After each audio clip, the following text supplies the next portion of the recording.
Assalamu alaikum, peace be with you all. Welcome to the first podcast of the Muslims in Britain Research Group, which we call MBRG. So the Muslims in Britain Research Group was established a couple of years ago at Liverpool Hope University. And our main purpose is to bring together academics from different disciplines who work on Muslims in Britain in different aspects. And as part of our programs, we have been doing roundtables, webinars, and this is the first time we are starting a new program called the podcast. Now, this podcast interviews will be done with academics who work on Muslims in Britain. Most of the time, what we see when academics publish their monographs or edited books or journal articles is that we see their publications, we see what they have researched on. Very rarely we get to know what academics are like. Why are they in their field of study? Why are they interested to do research in a particular area? And what is the person behind? Who is the person behind the publications that we see? So today we are going to start this new program, and the person who we are going to talk to, Professor Ron Geaves, I think is the perfect person to start with. Professor Ron Geaves has been working on Muslims in Britain for around 40 years. Yeah. And he has been, he worked on not only Islam, he's worked on other religions as well, Hinduism, Sikhism, some aspects of Judaism and Christianity, of course. But he has extensively been working on the Muslims in Britain for many years, and he's a trustee of the Abdullah Quilliam Mosque in Liverpool. We'll talk about that. So what we try to do today with Ron is try to know about his academic journey, how he got into this field of study, his experiences working with British Muslims in particular, talk about a little bit about Abdullah Quilliam. So let's start. Ron, thank you for agreeing to speak to us. I'm looking forward to this. Absolutely, as am I. So first of all, I want to know, your academic journey. How did this come into, because not many people get into academia. I know we go to universities but how did you become an academic? So just a little bit about your journey into academia. I came to academia, I came to actually higher education late. So I'm mature now, but when I came, I was a mature student. Yeah, so it really arose out of, I had had a life that before academia that had been quite unconventional. I'd trodden many roads, including left-wing radicalism, journalism. I'd even run a business. And I traveled a lot, huge amount of traveling. I was obsessed with seeing the world. But my traveling was always, I guess to use a term out of Sufism, not in Arabic, but in English, my traveling was very much what I would call wayfaring. Right. So I was always searching, seeking, looking, whether it was in Christianity or whether it was in, Hinduism or Islam or Buddhism or whatever. I was always searching for truth. What is the truth? So my traveling had come from that. And I was a product of quite a difficult childhood, so quite unsettled in many ways. I ran a business for a few years, and it was moderately successful, but it didn't touch my heart. It did what business does, it made some money, but I wasn't a businessman, I knew that. So a friend of mine at the time said something to me very wise. She said, if you want to know in which direction you should go in your life, go back to your earliest childhood and remember the things that you loved then. Yeah. And because they'll be the natural things for you. And so I went back and I started thinking, well, actually I was a very studious child. I was an adventurous boy too, but but I spent a lot of time in encyclopedias and, always at museums, libraries. My mother had to give me her senior library card even when I was a small boy because I had read all the junior books, the junior library books. So I went back to there, really, and I thought, okay, I had left school only with 4 O-levels, that's all. So I couldn't even have gone to university anyway at that time. So I thought, okay, let's pick that one up. And so I registered, at the same time I was running my business, I registered for an open university, Humanities, Social Sciences course as an external student. And I'm very, very grateful to the Open University and the kind of institution it is because it gives people like me a second chance. Yes, absolutely. So all credit to them, but I still regard them with a lot of respect. And I was doing like 2 modules a year, working through, and I was getting good results. So did you do the GCSE, more GCSEs, or you went to A-levels? No, I went straight. I did do A-levels, but that was earlier. I actually did my A-levels in my 20s at a night school, and I got English literature, sociology, and economic and social history. And I did have a go at university then. When I was about 25, 26, I got into LSE, and I did international relations. But there were elements of the course that I realized were not for me. So I'm hopeless at maths. And you had to do economics. It was compulsory at LSE. I just couldn't do economics for love or money. It was like, I would just sit there looking at the board, with question marks coming out of my head, So I loved international relations. I loved sociology. That element, I absolutely loved it, but I just could not get my head around statistics and all of that side of things. Even when I went into my career as an ethnographer, I always went for qualitative research, not quantitative, because I can't deal with maths. So I only spent 1 year at LSE, and I left. It wasn't the right course for me. And again, I went back and I started my business and. So you gave a break. You didn't get back to university immediately? No. I had a break. It was about another 5-6 years, and then I decided let me do the OU course because it's not committing me to a university.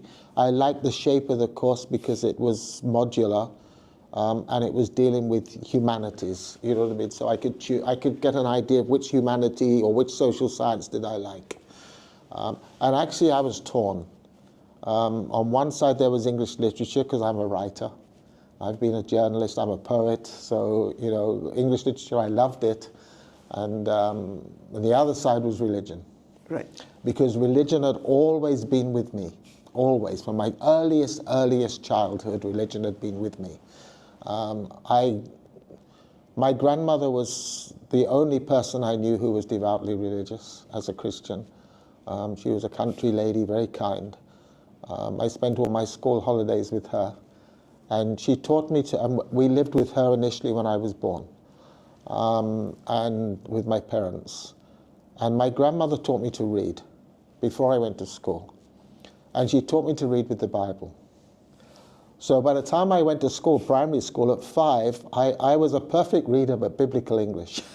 So I knew all the stories of the prophets, everything. She used to focus on the stories. She would tell me stories right the way through, from the stories of Adam, the stories of Moses, the stories of, Abraham, all the way through, and then, of course, to Jesus, So she really planted that seed, I think, inside me.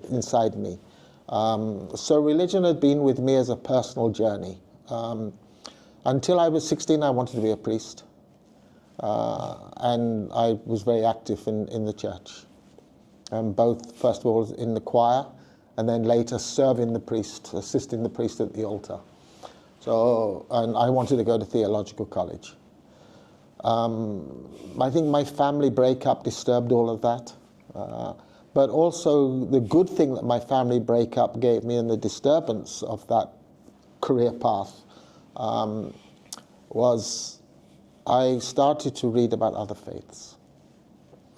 And the number of influences as I began to, I think the thing was that I began to see, automatically I began to see, and perhaps that's something to do with my nature, the unity rather than the diversity of the faiths. When you say that we have more in common than differences. I more and more was kind of being pushed towards what was the unity of the faiths, and not, I think there were parts of the Hindu path, not all the deities and that side of Hinduism, but the high philosophy of Hinduism, particularly the great texts like the Upanishads and the Bhagavad Gita, absolutely fascinated me. But I was also fascinated not so much by the Quran. I read the Quran a bit later, but I was really fascinated and fell in love with the poetry and the work, the Matnawi of Rumi. Right. And for 10 years, the only... So it seems that it's a philosophy was just binding you into that literature. For 10 years, when I was a hippie traveler and a journalist, in the back pocket of my jeans, I had a little pocket version of the Matnawi. And it traveled everywhere with me, everywhere. And I used to bring it out and read it. So, I first met Sufis when I was living in Oxford, not studying in Oxford. In my teenage years, I met some convert Sufis from the Alawiyya Tariqa. And I was very impressed with them as human beings. They became very close friends, and they still are, So going back, so it was religion or literature, And I didn't really know if it was going to be anything, because I didn't know how good I was going to be anyway. Maybe I was going to be a rubbish student, So I didn't really have any idea what was the capacity of my brain, because it had never been pushed in that direction. So I knew I was intelligent, but I didn't know what the academic capacity was. It wasn't really until the fourth year of my final year of my OU degree, in the fourth or fifth year, the way I went through it, I realized that if I passed the last two courses that I did at quite a reasonable level, only a 2-1 level, I had a first. And I remember thinking, I was so surprised at myself. Oh my God, you got a first! It was like, whoa! I was really proud of myself, and I got the Crowther Award from the Open University for the best student of the year. Great. And it was my first award. I was as a scholarly award. I was so proud, and I met with a fellow academic. He was a much senior academic of the Open University at one of their summer schools. And he said, you should continue. There were two reasons he cited to me. First was, he said that you're a working class boy. He said, you come out of a very rough council estate of London. He said, we need more working class people in academia. He said, it's full of upper class and middle class. We need some working class academics. He said, it'll ground it. We need to ground academia. He said, there's not enough of us. So that kind of thought, that's, so I started to think, I said, but what should I do? Should I do this or that?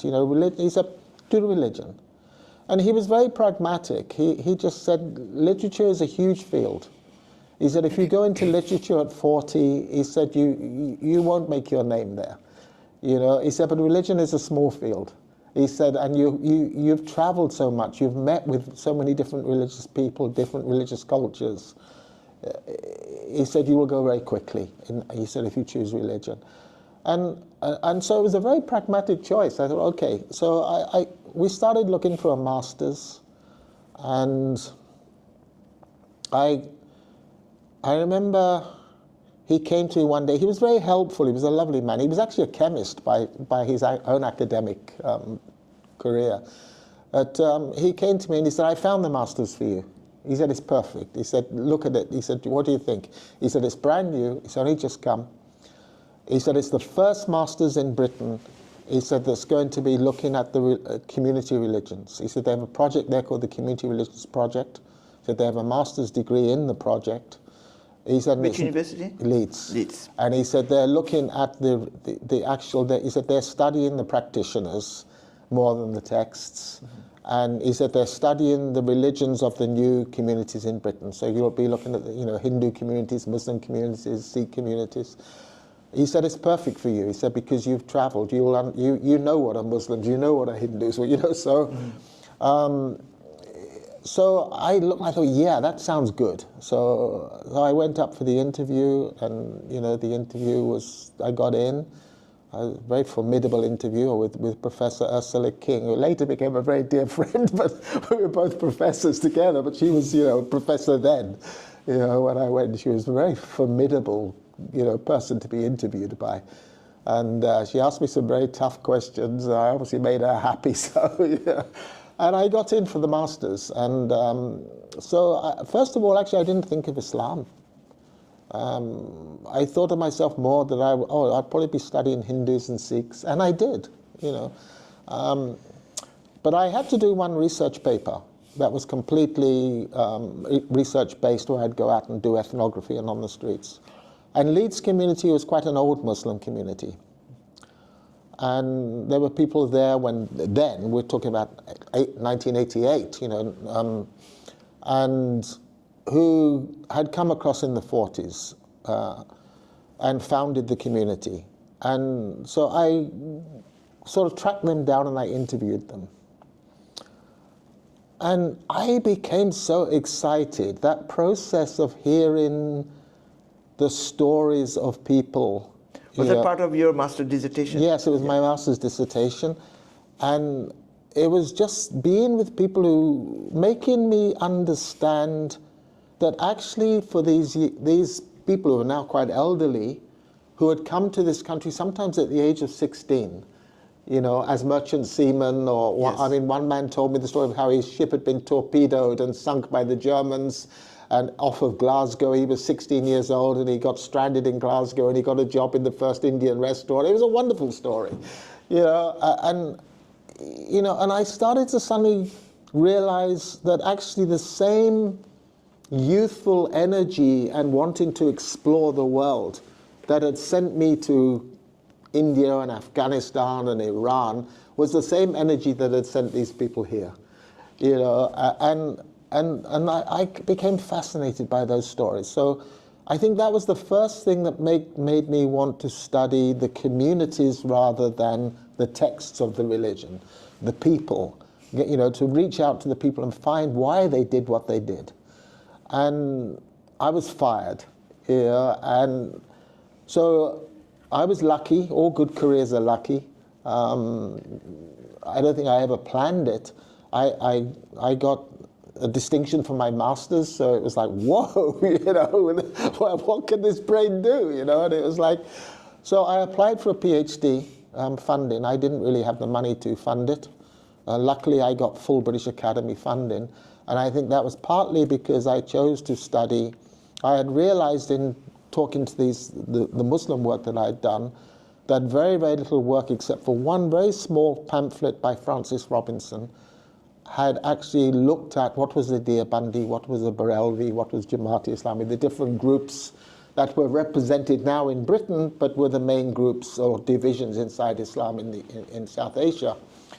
So I thought a lot more work can be done on this. How are they expressing these traditions in the UK? Mm-hmm. So I applied for. Then Salman Rushdie published Satanic Verses, right. And suddenly, I think that was partly why I got full funding, because suddenly it was very topical. Yeah. So what's going on? What's going on? So in a way, it was a blessing for you. Who are these Muslims? What are they doing here? Why are they protesting? And it also combined my interest in literature too, because Salman Rushdie is a writer. So it was a novel. So and then it was very interesting because the people that I had been interviewing, especially in that part of the world, so Bradford, Leeds, were a part of the main demonstrations. Yeah. So some of them were coming to me and saying, join us on the demonstrations. And I was having to think, where do I fit on this argument? Do I really want to be on the demonstration or not? So, how do I feel about the book? Should it be published? Freedom of, and all of these things started to be, and I think, okay, so this is not just as simple as being, you can't just be separate and outside of this and be in your ivory tower. You're going to get caught, into the community affairs and politics and everything, if you're going to know what's going on. So I applied. I did sectarian influences within British Islam with reference to community formation. So it was kind of drawing on sociology, but also theology. Because I always find myself I remember talking to Penina Verbner, who was a wonderful anthropologist. She was a Jewish anthropologist who studied a lot about, did some wonderful books on Islam in Britain as an anthropologist from Manchester and Keele University, but her fieldwork was Manchester. Mm-hmm. And I remember complaining to her one time. I said, I said, the sociologists are calling me a theologian and the theologians are calling me a sociologist. And she said, well, that sounds like you're doing something right then. Absolutely, absolutely. So, because from my perspective or the position, and I still hold that position really, is that if you want to understand why a religious community behaves in a certain way, what forms their actions, you have to understand not just sociological forces or outside forces, kind of reductionist, elements. You have to know the theology that fires them, mm-hmm. because from the theology will come the action. And I always took that position, in my social science. So then I get accused of being a theologian, But I was an odd theologian because one, I wasn't studying Christian theology, but I was also doing field work all the time. So anyway, I did my PhD. I started looking for a post, and my first post was at Wolverhampton University in the School of Education. It was the perfect post for me. It was absolutely perfect. I loved it, and I regretted leaving it, to be honest, when I went. I fell in love with teaching. I fell in love with students. I really loved my students, and I still keep in touch with them, and many of them still tell me what their careers are and, what they're doing today. And I fell in love with research. And I think you know as well as I do how hard it is to keep a research profile and a teaching profile. Absolutely. It's not easy. It's not easy. It's not easy. You end up working like a lunatic, So lucky I was. No holidays. No holidays. My wife, even today, she complained. She said, you used to work even on Christmas Day. It's like, so even now she complains. Yeah, so... And also I was behind. In time I was behind, so I was having to play catch up, so... But Wolverhampton was wonderful for me. One, because it was such the whole area of the West Midlands to Birmingham to Wolverhampton itself was so multicultural, multi-ethnic. My students were everybody. I had, brown students, black students, white students, Hindu students, Muslim students, Sikh students, it was just fantastic. Yeah, and I fell in love with that, allowing them to check me. Sikhs believe this. No, they don't. It was like, and I got into this whole challenge really of how religions are presented mm-hmm. as orthodox. Yeah. Because orthodoxy is very rare in any, it's just one element of a religion, People come out with saying that my version is the orthodox one, and your one is the deviation. And you kind of get, for Sikh orthodoxy, there are 10 gurus, until the Guru Granth Sahib, the scripture.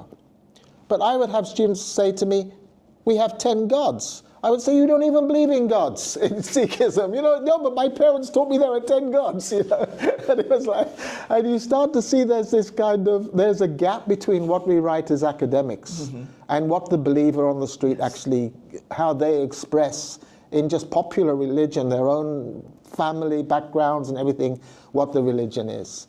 And sometimes, without being rude, some of the most eminent academics have written absolute nonsense about religion. It's like, and I can remember reading I'm not going to say a name, but I remember reading a text by a very, very eminent scholar. Someone, I would look up to and still generally do, look up to his work. And he was writing about Jainism. And he said Jainism denies the Hindu gods. They have their teachers, and their Tirthankaras. So I took my students on a field trip to Leicester, and what do I see inside the temple in Leicester? 4 Hindu gods. So then I started thinking, well, is this the case in India too? So then I went to India, and I started looking at Jain temples in India. What did I see? Hindu gods. You know, so you suddenly realize that sometimes we sit too much in an ivory tower. You know? And, you know, we read a classical text and we take that to be what the people do. But we know very well everyone negotiates. So I think in my career I fell in love with that. I fell in love with finding out what do people really believe, what do they really practice, and how does that influence how the communities are shaped. Yeah, and so theologian, sociologist, anthropologist, I don't really know. I don't really care, actually. I'm happier without the labels, to be honest. I think I love multidisciplinary. But anyway, so from Wolverhampton, I got into education because it was an educational campus. I was on the educational campus because to teach many religions, or be able to teach many religions to undergraduates, that is ideal for teaching. Yeah. You know, because obviously in our curriculum to become teachers, you've got to know at least Christianity +1. Yeah. You know, so I could do Christianity +3. So, you know, so, and I still don't think Islam, other than doing my PhD on Islam and this MA paper, which was published, it was my first published paper, was my MA paper. And it's still there. I still get PhDs who write Professor Reaves' paper on Leeds, you know, on Leeds Muslim community, in his MA thesis. But I still didn't really think I was specializing in Islam. In fact, my students, my students used to have arguments with each other, you know, because the Muslims would say, "Oh, Ron's a Muslim," you know, and yeah, you can tell by the way he teaches Islam. He's got Islam is in his heart, you know. And my Sikh students would, "No, he's a Sikh, you know. You can tell by the way he teaches Sikhism. Sikhism's in his heart." But that's the success of you as a teacher. You know, so, yeah, and they would come to me and say, you know, "Yeah, come on, what are you? What are you?" You know, and it's like everyone's always asking me that question, "What are you?" But it really, I think I started to move more and more towards Islam really through circumstance. First, because I was starting to get into education, or education at an academic level, it was almost going to be that my career would go in that path. And so after, Wolverhampton was the only secular university I ever taught at. After Wolverhampton, I was invited to come to Chichester as head of department. So I jumped, you know, from lecturer to head of department in a very short space of time, mainly because of the work I was doing on education. And I was becoming interested really in, and it's still a passion, was to what degree did religious education, now it's not an issue for Christianity, because in a way Christianity resolved this a long time ago. I mean, most priests would have done a theology degree at a university, you know, but to what degree, if you were going to become a religious practitioner, and you were doing a traditional curriculum inside whatever training school you were in, that may have existed for hundreds of years, to what degree was that compatible with a university degree? Could it be made compatible so that someone, and I guess that's what really pulled me towards Islam, because it could have gone to Judaism, but because they have their yeshivas, but Islam, of course, has a very long history of education through their madrasa and Darul system.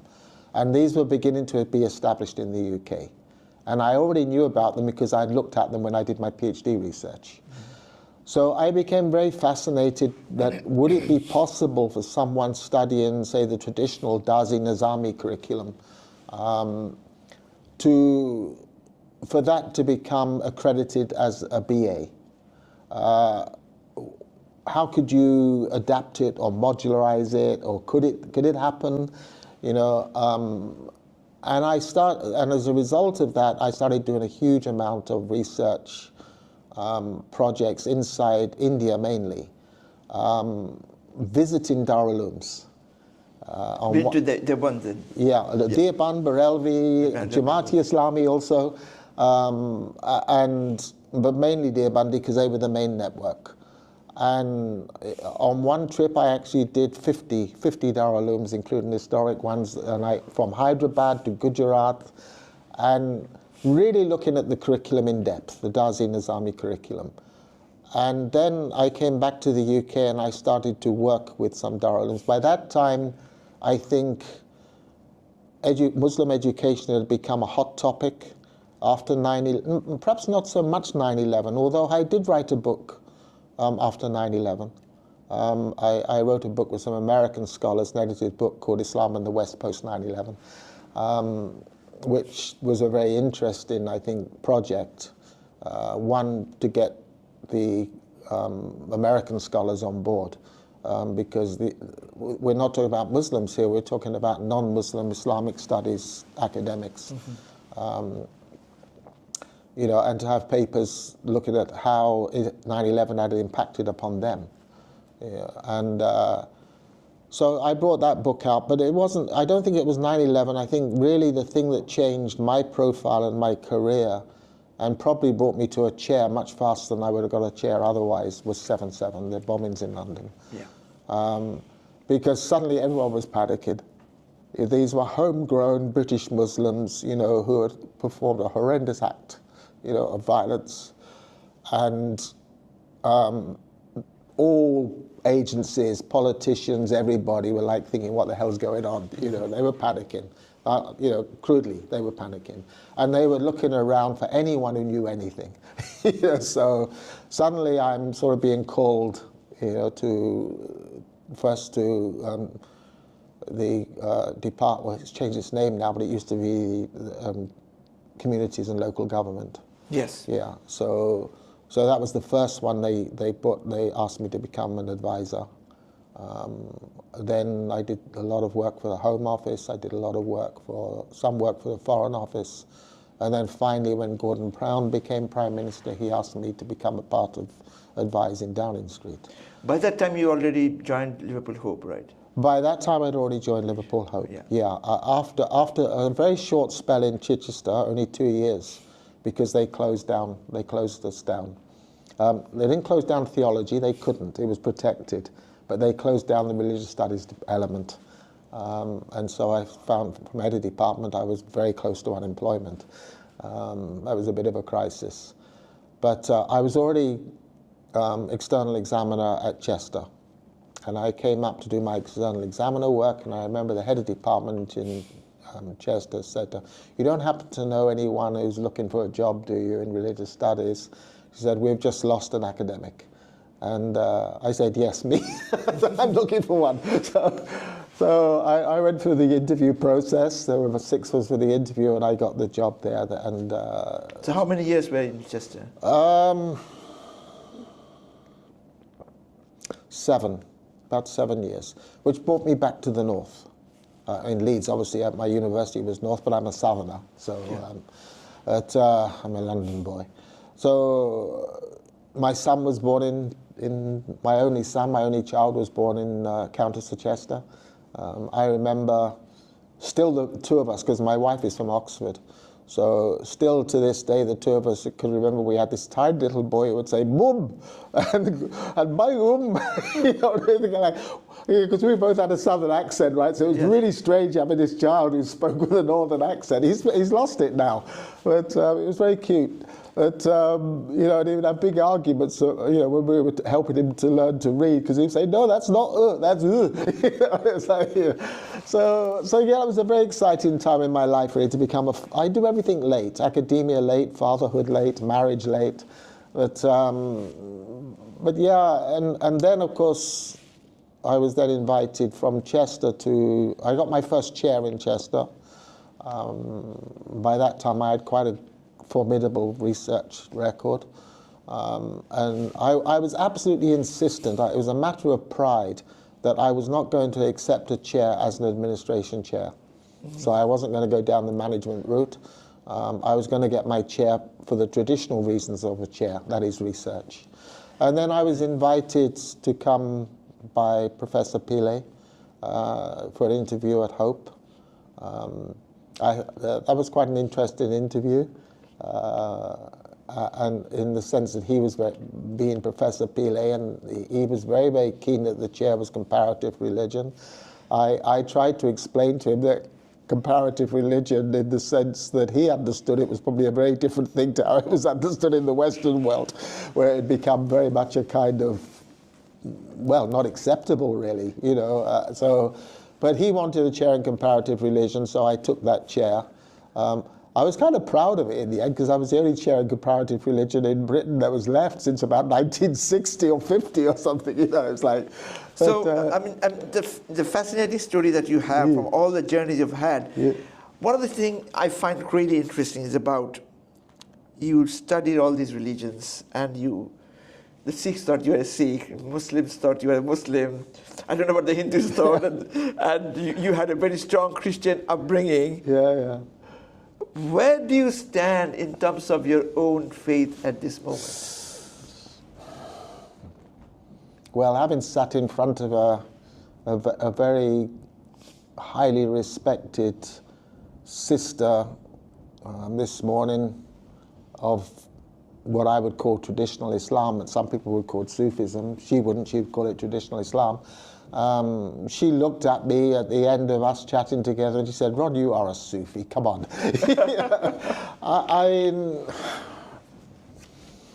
And I denied, but I would deny it anyway, wouldn't I? What Sufi says I'm a Sufi? So not one that's worth any, you know. So Sufi is, to me, is very high status. So, you know, it's not something I'm going to say I was, even if I was. Yeah. So I think I've drawn, first of all, I've drawn from my childhood. Then I've drawn from my own studies and my own travels. I've also drawn from my own teacher in India, who is, his name is Prem Rawat. He's quite an international figure these days. He's very much known as a peace ambassador. He just got his first honorary doctorate in letters. And for his work in prisons, and I met him when he was a child. And I was, he took me in, or the family took me into their home. And I followed him, not followed in the sense of like, I followed his inspiration, but followed his life. From a child who said, even as a child, the only thing I want to be in my life, and the only thing I want to do in my life is establish peace. You know, and his peace was always the peace that comes from within, from the divine, not the peace that means absence of war. Mm-hmm. You know, he always says that's a very negative definition of peace. Yeah. So I fell in love with peace. I fell in love with inner peace. I fell in love with meditation. But the meditation that he teaches is very much, you see, I would call it remembrance, not meditation. And that does connect me, of course, to Sufism, because Sufism is about remembrance. Zikr, that we say. Yes, zikr. You know, but it's not a zikr that belongs, that you can acknowledge and say, well, this is a Muslim zikr because they use Allah, or a Hindu zikr because they use Ram or Krishna. It's very much associated with going deep within and recognizing the universality of the gift of Allah through breath.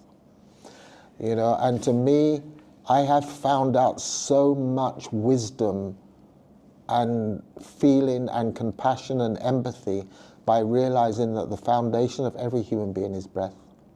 And every breath is a gift, you know. And nothing, to me, the way I see the world is, I do it with my son sometimes. He loves nature, and he'll call me, "Daddy, Daddy, Dad." He still says, "Dad, come and look at the stars. Don't waste your time indoors. Come look at the stars." I'll come out and I say to him, you know, all of this that you visualize, that you see, this amazing universe that is infinite, if you didn't receive the gift of breath by breath by breath, you would not be experiencing anything. Yeah. You know, and so I fell in love with breath as the way to the divine. Right. And that's my answer to that question. That's my answer to that question. Yeah, okay? I leave the audience to their own judgment about what that is. They can judge for themselves. So for me, once I fell in love with that, I think I learned something from every religion. From Christianity, I have learned something. From Islam, I have learned a lot. From Buddhism and Sikhism and the Eastern religions, I have learned something. And I've also rejected things too. So it's like there are some elements I've looked at and say, no, I don't want to be that. So that brings me to the question about religion and community, right? So you have studied theology and you have studied the communities. So what do you think in terms of how can you synthesize religions with the people or the practice that the religion? So do you find any differences between different religions? For example, how a Christian synthesizes his life as a Christian with their everyday life, or a Muslim or a Hindu or any other religious group? I think for me, I've reached a point where I respect above and beyond everything the sanctity of life. And if I see within the religion or within the religious believer that they have taken from their religion that awareness of the sanctity of life, all life, then to me, I have respect for that person, whatever faith they come out of. If, on the other hand, they have used religion, and it may not be the religion itself, that's the issue, but they have used religion in order to be a voice of division or dividing one human being against another, then that to me becomes problematic, and I will fight it wherever I find it. Yeah, no, absolutely. I want to, because we are, of course, the Muslims in Britain Research Group, and I want to focus a little bit on Muslims. Now, you have seen and you've worked with the Muslim community of almost 40 years. How do you think the Muslim community have evolved over these years?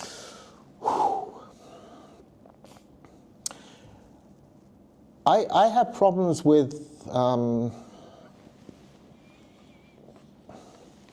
course, as an academic, I by default, I categorize. Because academia almost works on, there's this category and there's that category and there's that category. But I have real problems with essentializing. Real problems. And I've written against essentialization. Because when people start talking about Muslims, I start to get worried, as much as when they start talking about atheists or Christians or communists or socialists. Because yes, these are entities that you can cram a lot of things into, but within those entities there is such huge diversity. Right. Yeah, massive. From different groups and different... So multiple identities, you mean? Multiple identities. And I became more and more fascinated, I think, in my own studies, as how an individual negotiates multiple identities. Because religion can be a resource in identity seeking. It can also be an issue, a challenge in identity seeking. But I'm very aware that when I meet somebody, I'm dealing with an individual. And I want, as an ethnographer, first and foremost, because I still regard myself as an ethnographer first and foremost, I want to meet the individual. I want to know their life story. Not to compartmentalize them. Yes, I want to know their life story.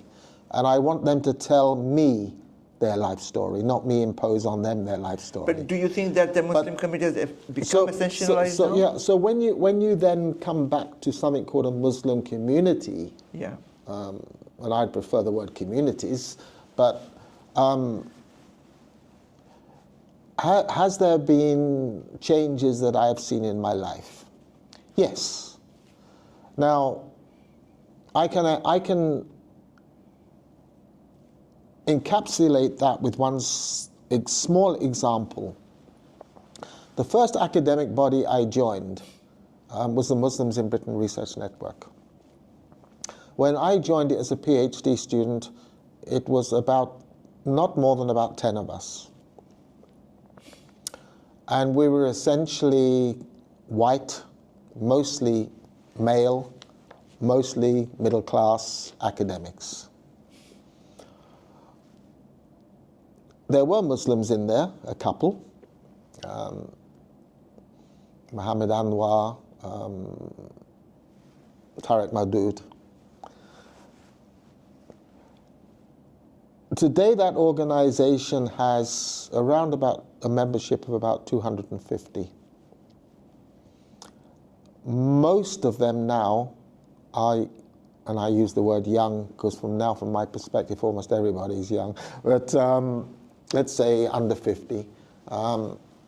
Most of them now in that research group are under 50 Muslim scholars of both genders. In fact, probably being run by hijabi Muslim women now. Being run by, so that is one change I have seen just in the academic world. And to me, that change is not just in the academic world, it's the way in which many of the younger generation Muslims, and again I say under 50, have embraced British life and British culture, British education, and are becoming a very dynamic part and a very creative part of British society. I mean, now you only have to look, at the top of our political systems, at the top of our educational systems, at the top of all our medical profession. So... And some of the best performing schools are Islamic schools. Yes, So, I mean, even now, the work I did when I first started working, say, on Darul Uloom education, and I was kind of saying to the Darul Ulooms, you need to up your standards, and... Have they? Now, many parents send their kids to the Darul Uloom not just because they want them to have an Islamic education or they want them to have proper morality, or which used to be what they'd say to me. Yeah. Now they say, we go because they've got really high A-level and O-level results. So right. So I think I am the bitter opponent to the day I die of otherness. I can't stand it. Once we start talking about thems and theys, and not embracing the whole of humanity, I become very worried. And some of I do the first lecture. I've done it for many years. I don't know whether they'll invite me again next year. Who knows? But for many years, I did the first lecture of the summer school run by the Oxford Centre for Islamic Studies. It's run out of the, I guess it might be called the King's Trust now, I don't know, but it was the Prince's Trust then. And they would choose 30 very, very bright, young British Muslims, and they would come and do the summer school. I always gave the first lecture. And they came from all fields, every field. And I always did the first lecture on the history, what was the development. And many of them didn't even know that Islam was actually in this country in the 18th and 19th century. And the first mosque was here in Liverpool. Yes, we are coming to that. We'll come to that. They don't know that, so they're very fascinated by that lecture. But I always come back to my wife and I always say, I am absolutely stunned by the beauty of these young people. Their excitement, their intelligence, their questioning. These are bright young people. Any parent, regardless of what their ethnicity would be proud to have this person as a son or a daughter. And that to me is all that matters. Great. Yeah. Now, we were just talking about the first mosque. So you wrote a book on Abdullah Quilliam, who established the first mosque in Britain in 1887 in Liverpool. And I remember going to the Living Islam camp around 2011, 12, something like that, when you published this book. And I remember you saying that there was a seminar on that, and you said, if I ever become a Muslim, it will be because of Abdullah Quilliam. Yes. And I am interested that, of course, now you are a trustee of the Abdullah Quilliam Society, which actually runs this mosque. What made you interested in working about him, and what do you think is his legacy for Muslims in Britain?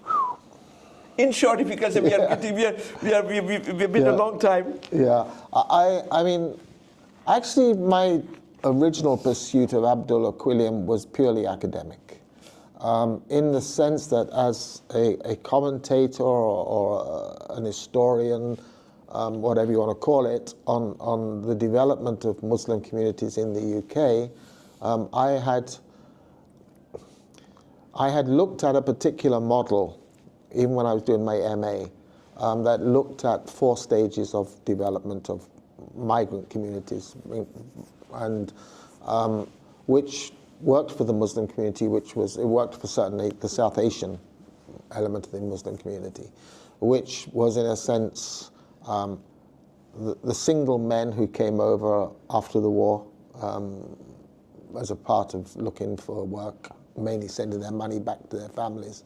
Then the arrival of families, then the arrival of children, so second generation. So you start to get these stages of development in a community. I guess most of my work had been done on that first generation after the war, and a lot on their children and their grandchildren. But I think the thing that kind of fascinated me was I like to stretch models, So I was kind of thinking, well, is this the end of it? I mean, obviously at this end there is no end of it, because it's going to continue and continue. Yes. But have we got it right at this end? Did it start with first generation men coming from the Indian subcontinent? Mm-hmm. So I think when I came to Liverpool, and somebody said, do you know there was a mosque here? And it was founded by a convert. I said, when? And they said, in the Victorian era. And I suddenly thought, okay, we're taking it back. And I'm still fascinated by that question, because maybe we should take it back even more than that. Even more, yeah, why not? Yes. So I think when the opportunity arose, and it arose out of the gentleman who had started the Abdullah Quilliam Society, AQS, as I call them, Akbar Ali, he was a community activist, a very beautiful man. He had actually come to Britain as a student, and he went to Manchester, and he had helped to found the Victoria Park Mosque in Manchester, and then when he came here, he got his first job in Liverpool, and he helped to found the Al Rahma. And he was very much a community activist. I don't know if he ever became an MP, but I know he ran to become an MP on a couple of occasions. And he actually got an honorary degree in law from Liverpool University for his community activity work. He approached me, and initially when I was here at Hope, and he was looking for somebody to do a lecture series with the Abdullah Quilliam Society in partnership, that brought in scholars from all over the country to give lectures on the early history of Islam. And I remember the first lecture we actually did here in Hope was Mohammed Seddon came and talked about the Yemeni community, which of course is another very early community. And then I gave one, and Akbar Ali was very, very happy that I'd done that for him. So at some point, and I still don't remember when, he came to me and he said, you should write the biography of Abdullah Quilliam. And first of all, I absolutely rejected totally the idea. I wasn't an historian, I was an ethnographer. Yes. But it's a long story, but finally I decided to do it. And I didn't realize, I think, how much that book was going to not only affect me, because in Abdullah Quilliam, although he converted to Islam, which I have never have done, I found in his spiritual journey, where he came from, the stages he went through on his journey, the way in which he expressed his journey it had parallels to my own life. So I felt a very strong affinity to him. But other than that, and also I admired so many things about his qualities that he had. So the whole journey of writing the book was a very personal journey. It also was an ethical journey for me, because I'd always felt as an ethnographer, and you go into communities, maybe in Birmingham or somewhere like Handsworth, and you're interviewing people that actually don't have a lot, sometimes very poor. But on the basis of your research, you get promoted, and so you're doing okay out of them, but they stay in their little terrace houses, very poor, and it was bothering me, actually. And I wanted to give something back to the Muslim community. I wanted to offer them something and say, thank you so much for my career. I give this back to you. And I kind of felt that in the story of Abdullah Quilliam, I could give something back. Right. And I deliberately chose, I could have gone to Oxford University Press with that book, but I deliberately chose not to. I deliberately chose to use a Muslim publisher. I used Cube. And and I used Yahya Burt as my editor. He was running Cube at that time. Yahya was a magnificent editor. Because he knew as much or more about Quilliam than I did. He was like, it's such a gift to have an editor who knows what you're writing about and cares. So, we worked very hard between the two of us to write it in a language that was both scholarly, but also could be reached by by non-academics. By non-academics. We worked really hard on it. And So I kind of felt that it was my gift back. It kind of helped my ethical dilemma. But I didn't realize the degree that it was also going to bring me even closer to the Muslim community that I had been working with anyway for many years. Because suddenly Quilliam was being embraced, and which is what I wanted.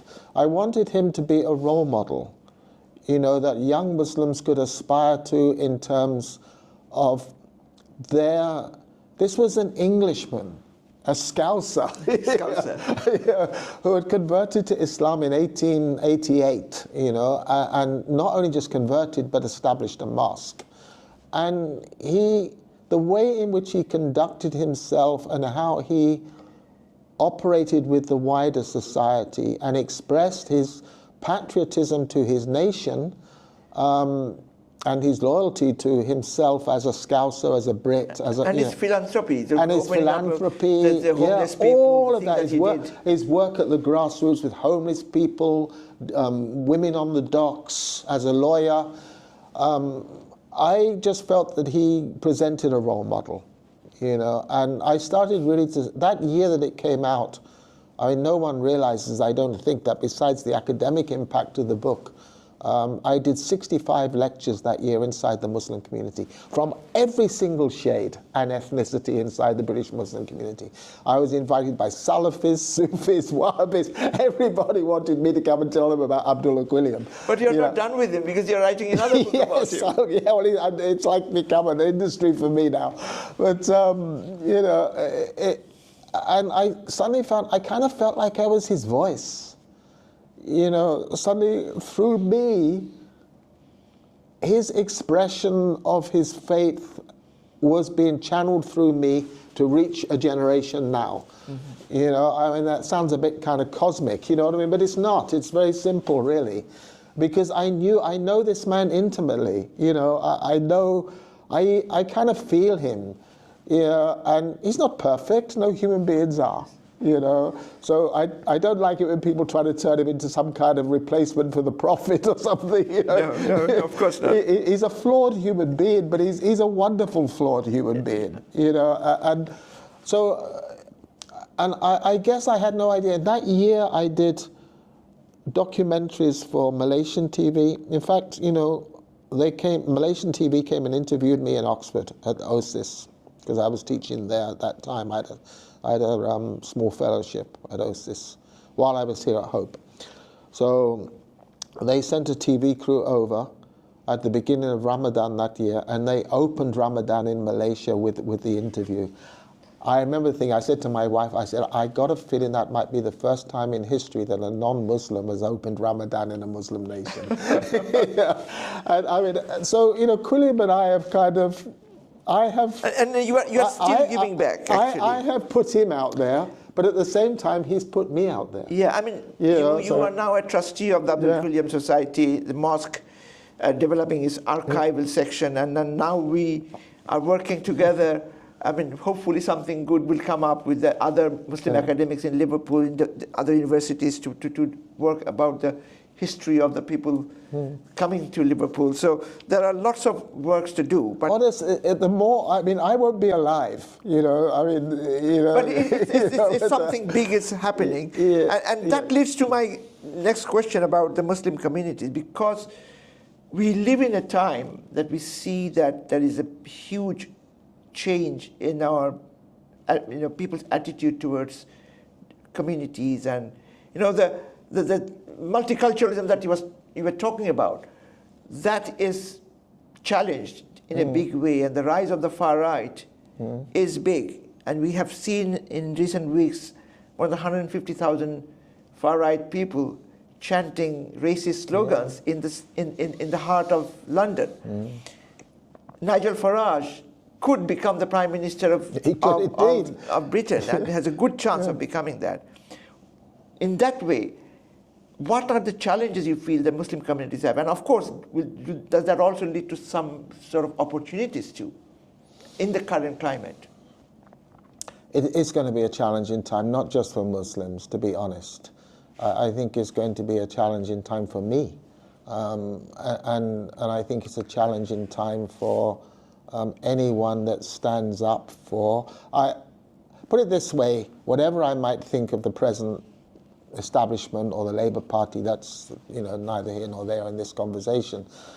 But one thing that I did like that Starmer had presented in the Labour Party and conference, that he presented a struggle for the soul of the nation to do with civility and division. And I am 100% on the side of civility. Yeah. I think civility is what British people are really about, that we are the welcomers. We're not without faults, but even when I would go into Europe and do conferences on integration of minorities, all the European politicians and scholars would say to me, "You're so far ahead in Britain." And I feel that if we lose that, we lose something very precious from our identity. I always said that if there is one country in the West I want to live in, that is Britain. Yeah, so to me, I will fight to the end of my life for civility. And I have one motto. You asked me about learning from different religions. I think if there's one verse in the Quran that I would take out for me and leave the rest of the Quran behind, I wouldn't leave the rest of the Quran behind, but if I was going to do that and just take one verse, it would be the verse that we have created you tribes and nations so you may know each other. Yes. Let's know each other. Absolutely. And let's find out, rather than saying, oh, these Muslims, or these this, or these that. Go and meet your neighbor next door who is Muslim, or your neighbor next door who is white, or let's get out there and meet each other. Yeah. And get to know each other. Yet, of course, we are different religions, different nationalities, different tribes, we probably always will be, for all of the utopian dreams of world government and one humanity and whatever. But that should be our strength, not our weakness, not the cause of us killing each other and torturing each other. It's got... Yeah, and that leads to me... You can call me idealistic. But, of course, we should be. Yeah. That leads to me another very passionate issue for British Muslims is what's happening in Gaza. Not only British Muslims, Muslims around the world. Yeah. And not Muslims only. People who are for humanity, the genocide that's happening.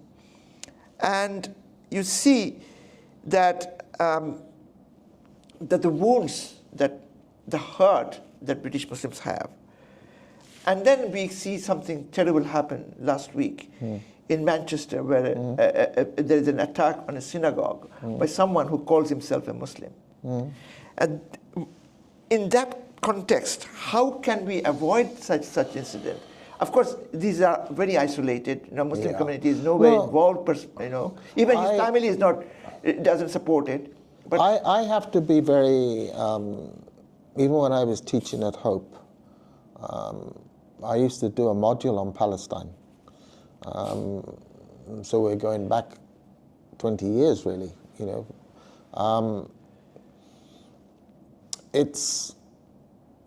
For me, it's personal. And you've been to Palestine several years. I've been to Palestine several times. Al-Aqsa, you've been to Al-Aqsa as well. Yes, I've been to Al-Aqsa. I've taken my son into Al-Aqsa when he was quite small.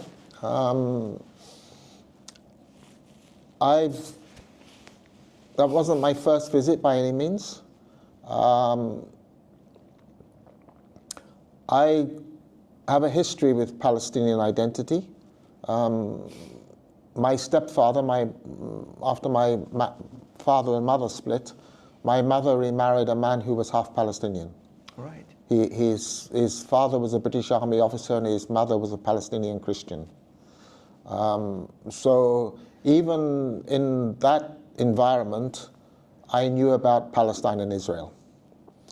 And even down to food, because I used to go to his mother's place and she would be making hummus and falafels, and it wasn't roast dinner, you know what I mean? So, so from that point, and I'm always wary to say that these days because there's so much kind of bitterness from both sides. But my first wife was Israeli. Oh, I didn't know that. Yeah, most people don't. Okay. And she was, her parents were Holocaust survivors. They were they were deeply humane, liberal people who had just about survived. Her father was a hero. Her father was actually one of the last people to leave Nazi Germany. And even at the border, when he came out to Switzerland, he was almost taken by the Gestapo. He was actually channeling Jews out of to safety into Cyprus and Israel. That was his work. Luckily he was fair and he had blue eyes, so most people thought that he was an Aryan German, but he only just about escaped with his life. They were deeply committed, idealistic socialists, and when they came to Israel, they established a kibbutz. Right. So she was a kibbutznik, a dancer. We lived together in Jerusalem during the period of our marriage, and she herself, a born Israeli, a sabra, as they call themselves, she herself, when she took British passport on the basis of her marriage to me, we went to the consulate. We had the choice, Tel Aviv or Jerusalem, East Jerusalem. So I said, where do you want to go? She said, I'm going to East Jerusalem. She said, I'll go to the Arab consulate. So it was staffed by Arab. So I said, okay. So anyway, we went there and they issued her passport and they said they wanted to put the citizenship in the passport. So they asked her place of birth. With two Jewish parents, right, coming from Eastern Europe. She said, my place of birth is Palestine. Wow. So they looked at her and they said, but you're Israeli 100%. So she said, I'm not Israeli 100% because I was born in 1942. Right. She said, there was no Israel in 1942. I'm a Palestinian Jew. And then they looked, okay, they said, we understand Palestinian Muslims, we understand Palestinian Christians. Now you're telling us this Palestinian Jew. She said, yes, there's always been Palestinian. Always been. Always been. So she said, I'm a Palestinian Jew and I want Palestine. And still to this day, in her British passport, she lives in London now. She really doesn't like Netanyahu much. She lives in London in exile, really, from her own land. And she still to this day, when she renews her British passport, she puts Palestine as her place of birth. please don't brand everybody with the same brush just because one is Israeli, one is Jewish, one is Muslim, one is Palestinian. There is a difference between anti-Semitism and anti-Zionism, and we have to call that one out very clearly. Very, very clearly.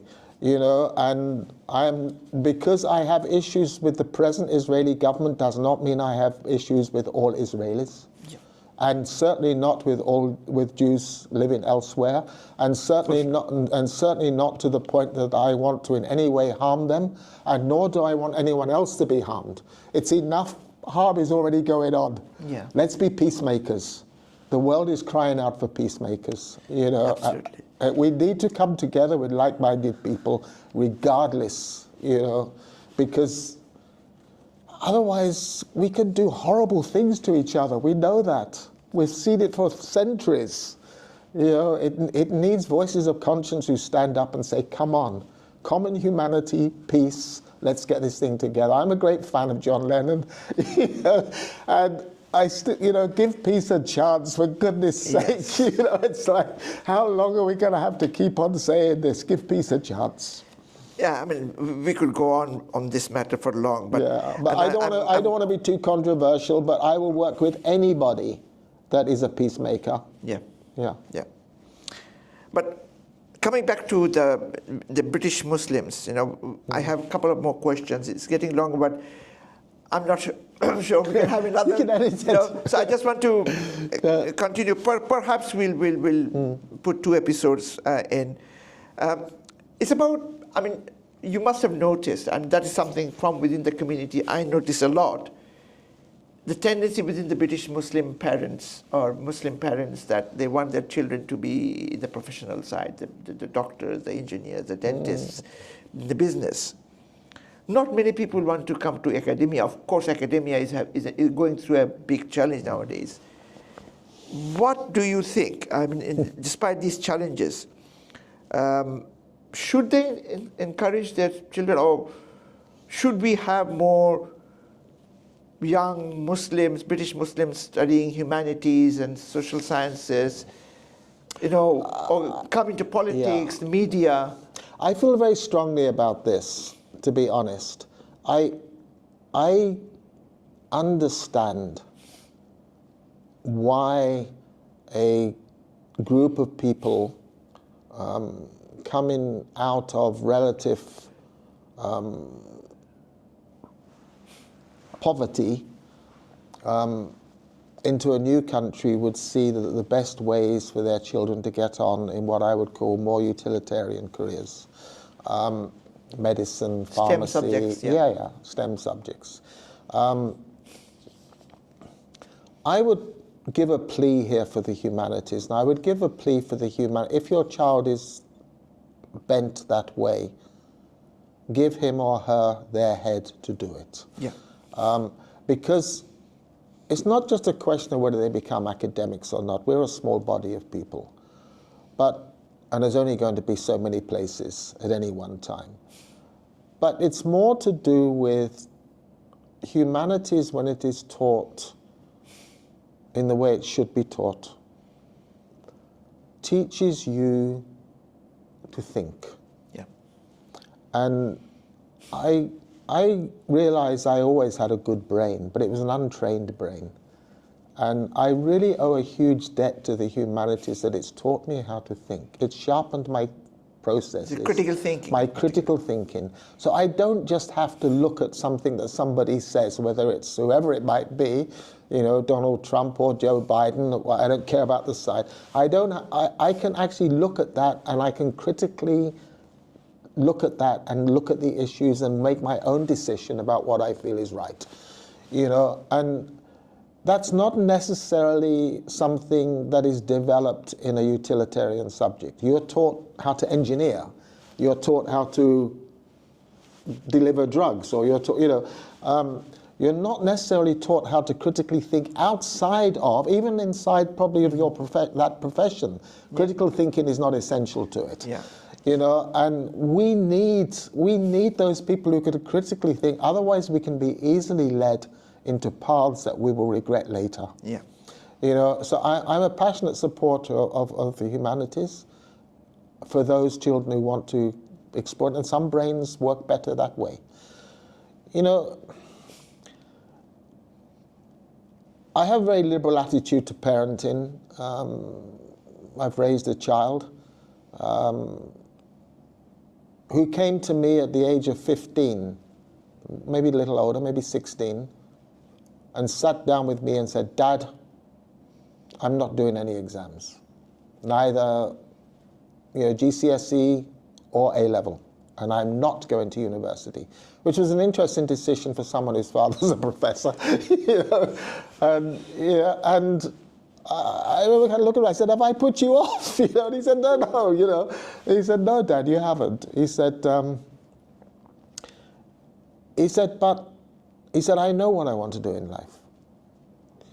And he said, "Although I haven't known it as a profession, I've known since I was a child that I'm a musician."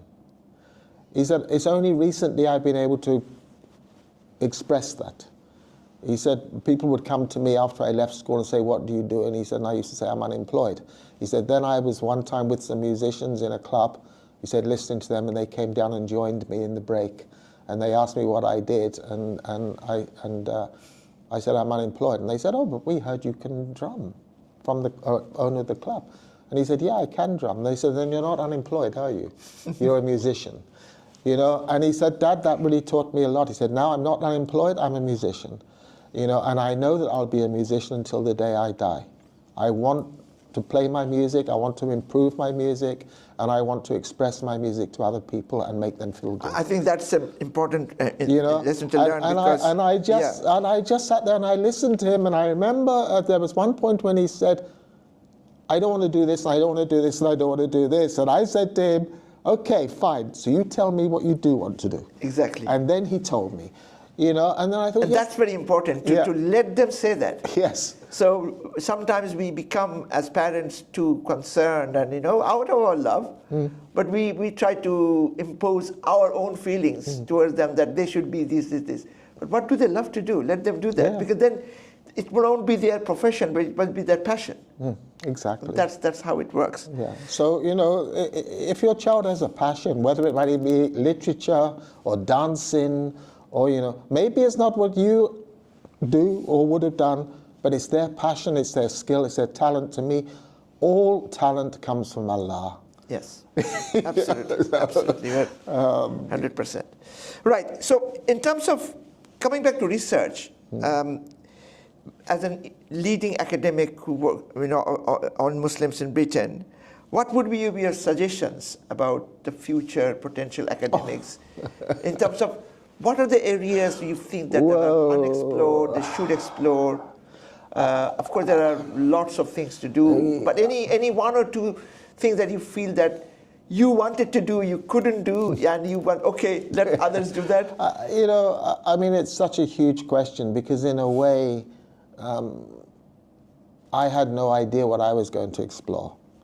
It kind of opened itself up as I moved along. What the next generation of scholars or activists or whatever they are decide to explore, probably I might not even imagine. But from sitting where I am, I still think there are huge gaps that need to be opened up at a much deeper level. I would say identity. We were talking about this earlier at dinner. Yes. I think even in academia, I think there is so much room to cut away from simplistic understandings of identity. Yeah. I think more and more identity is becoming a huge issue, both positive and negative. Yeah. I think we're all aware now that, I think everyone is aware that we're no longer facing the old dichotomies of left and right. We're facing, I would say, a culture struggle, over identity. So, both right wing, left wing, wherever you place it, liberal, these are now become identity challenges. Who we are, So I think it's going to become more and more important in a dangerous world that we as academics are able to have a voice on identity and, and a civil voice on it. And realizing it's a highly emotional topic as well. Yes. Yeah. We're not just intellectuals. Sure. We're human beings. We're human beings. We're highly emotional creatures. Yeah. So yes, identity. Of course, I have in my latter life become an historian.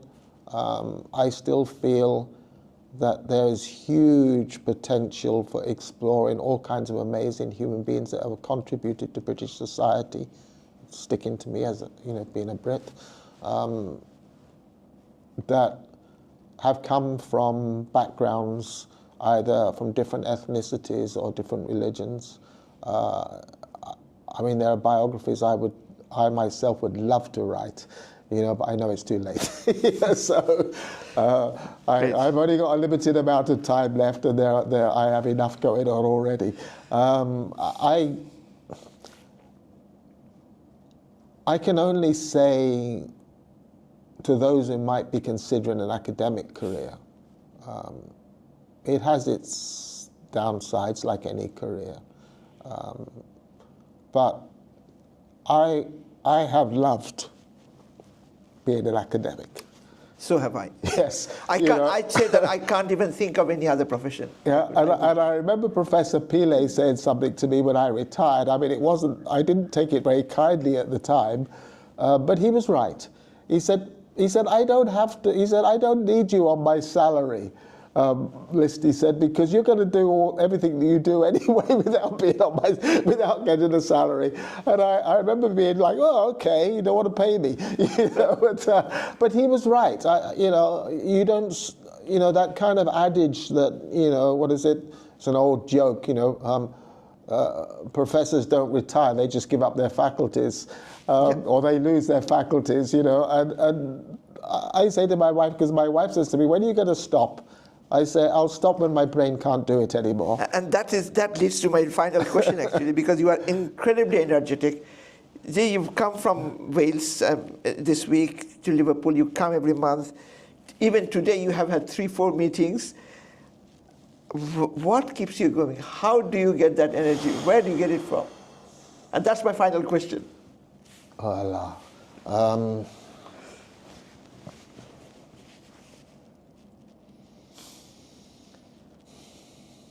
I'm passionate. I'm a crusader. I want to change things. I want to change myself. First and foremost, change starts with yourself.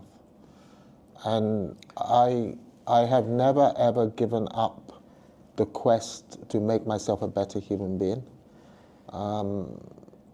Some people say that makes me a Sufi, but I think it goes a bit beyond that. But I do believe in self-transformation. So I'm fired first and foremost by that. I do, for all of its flaws, and I'm not an idealist, I am a bit of a romantic in the poetic sense, but I do believe in humanity for all of its flaws. Yeah. And I guess ultimately I've been blessed with energy, and I still find it very, very hard to believe that I'm 2 years off my 80th birthday. And my father was... You don't look that. No, thank you. But, and my son says that to me. He says, Dad, you're not old. He says, you're young. Because I feel young. I feel young in my heart. Yes. And I'm still young in my brain. There's still so much that my brain wants to know.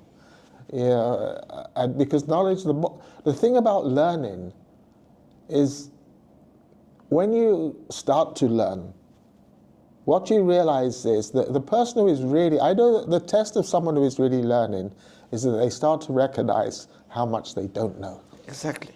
Yeah, but we say that the more you know that how less you know. Exactly.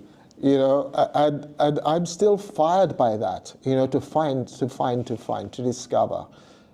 And ultimately, I think I am a person, I am a human, if faith is the right word, a person of faith. It's difficult to categorize, you know, but ultimately, I feel that the life I was given by my Creator, you know, and that Creator had a unique destiny for me as for everybody, you know, and I still feel until the day of my last breath, I want to pursue that destiny to its end, and I suppose if there's anything I want as a human being, forget academia or anything, I want at that last moment to be able to go out of this world with appreciation and gratitude. On that note, Ron, thank you so much. It has been a really great experience talking to you about your academic journey, about your philosophies, about your religious, teachings and understanding communities, about your personal experiences. So much of experience you have. But what is great, I feel, working with you, I've been seeing you for such a long time, I joined Liverpool Hope in 2008, and we were together for 5-6 years, but we've never stopped working together. And now we are going on big projects. Hopefully they will work out in Liverpool about Muslims in Liverpool. And also just today we talked about some other ideas. And you've now come back to Liverpool Hope as a chair of Humanities. What goes round comes round. Exactly. and University has put me as the person in charge to be in liaison with you. So it's been a pleasure, and I think this will continue, but I think our viewers have really learned a lot. So viewers, thank you. It was a long discussion, but I hope you found it fascinating, interesting to know about a person who has done so much work on not only Islam and Muslims, but other religious groups as well, has vast experience, is continued to work, nearing 80, never stopped. And we wanted to know through this podcast, the man, the person, the philosophy, the thoughts, the emotions, the love. And you might have noticed, Ron choking sometimes in his emotion because of his feelings towards certain things. So that makes an academic. He said, we are with flesh and blood, but at the same time, we're human beings, but we think and we want to contribute to the society. So next time, hopefully, another academic will come and talk about their life, their stories, their background, the person behind their academic works. So until then, thank you very much. Bye.